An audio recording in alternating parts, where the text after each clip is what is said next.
وإذ جعلنا البيت مثابة للناس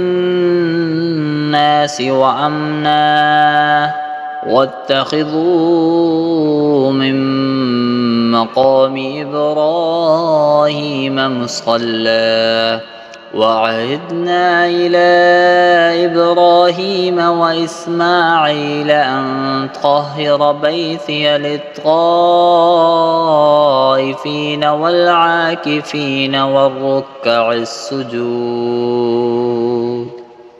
और वो वक्त याद करो जब हमने बैतुल्ला को लोगों के लिए ऐसी जगह बनाया जिसकी तरफ वो लौट लौट कर जाएं और जो सरापा अमन हो, और तुम मकाम इब्राहीम को नमाज पढ़ने की जगह बना लो। और हमने इब्राहीम और इस्माइल को ये ताकीद की कि तुम दोनों मेरे घर को इन लोगों के लिए पाक करो जो यहाँ तवाफ़ करें और एतिकाफ़ में बैठें और रुकू और सजदा बजा लाएं।